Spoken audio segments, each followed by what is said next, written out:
Could you please give me your full name and date of birth? George Robert Abbott.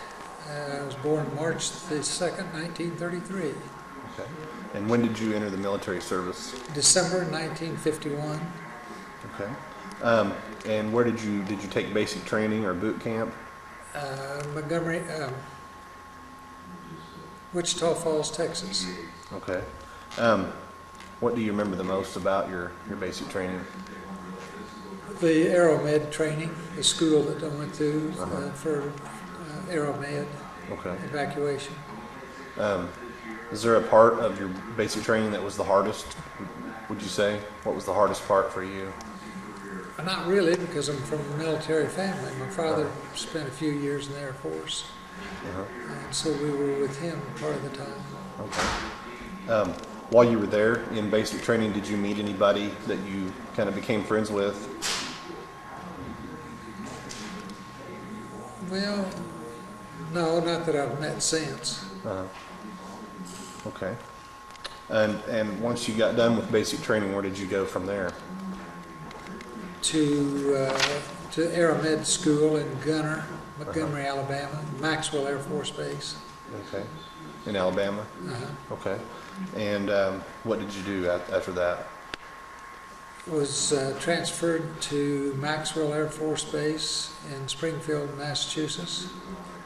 And from there was transferred overseas to Johnston Island, South Pacific, for a year as a detachment to the 1500th Air Evac Squadron stationed in Hawaii. Okay.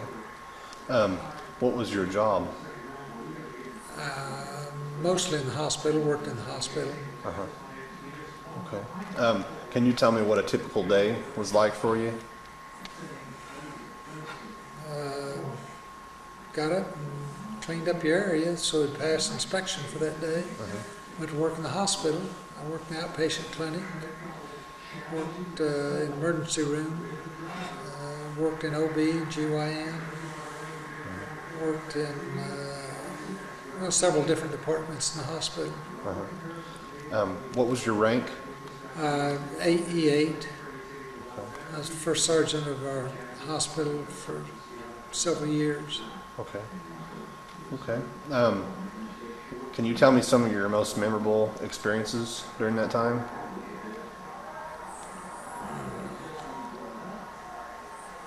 Well,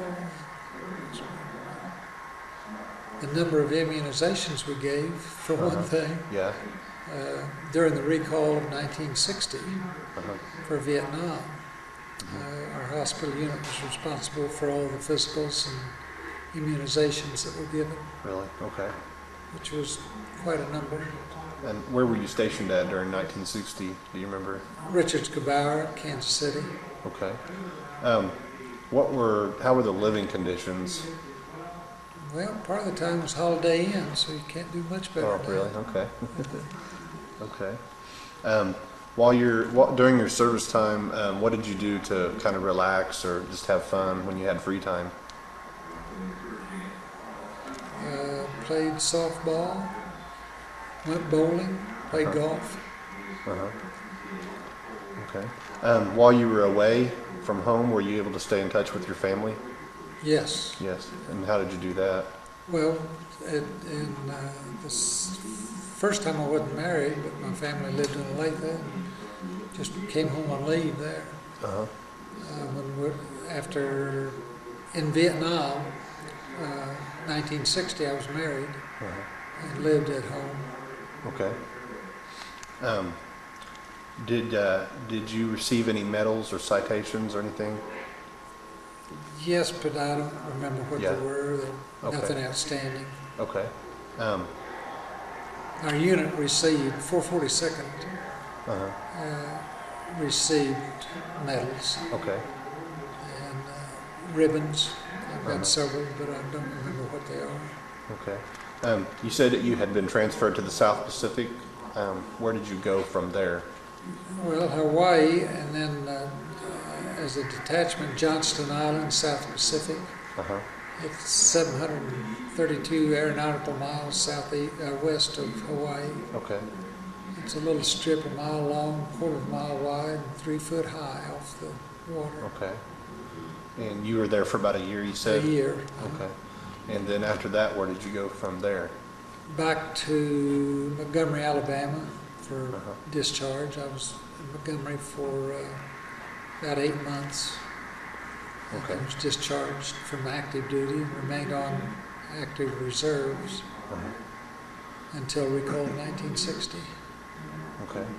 And then how long did you serve in the reserves? About 24 years, Uh-huh. 23 or 24 years. Okay. Do you recall the date or the year you were discharged? from 1980. 1980. Okay.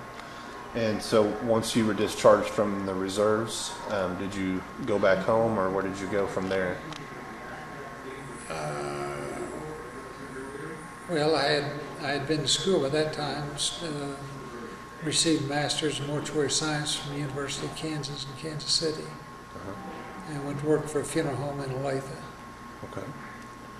And how long did you stay in Olathe? 1 year, got my license, and we moved to Baxter Springs, where I opened a funeral home on our own, Uh-huh. and that's where we are now. Okay. Did you ever join any veterans organizations or anything like that? Let's see. Yes, a couple.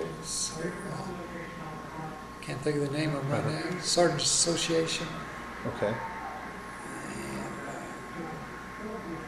Just pay dues in them is all we do. Uh-huh. But they represent us, and they're supposed to represent us in Washington, D.C. Uh-huh. When you were going to school, did you ever use any GI benefits? Definitely, Yeah. yes. Yeah. The GI Bill at Pittsburgh. Uh-huh. Okay. And then can you just tell me a little bit about your family? You said you had gotten married, and I married a young lady from Galena, Kansas, Phyllis Vogel, and we have 3 boys, and we have 6 grandchildren now, and they all live within 3 miles of us here in Baxter Springs. yeah. And it's a close-knit family, Uh-huh. and her family also lives in the area. Uh-huh. It's, Okay. So you served during the Korean War and Vietnam, right? Right. Both. Okay. Is there anything that I may have left out that you would like to add? not that I can think of it, other than I enjoyed every minute I was in. Okay. Would you say you gained quite a bit for being in the service? Absolutely, Yeah. sure did. Okay. Okay. Well, thank you very much for doing this interview. Well, thank you. Okay. Appreciate doing it. Okay.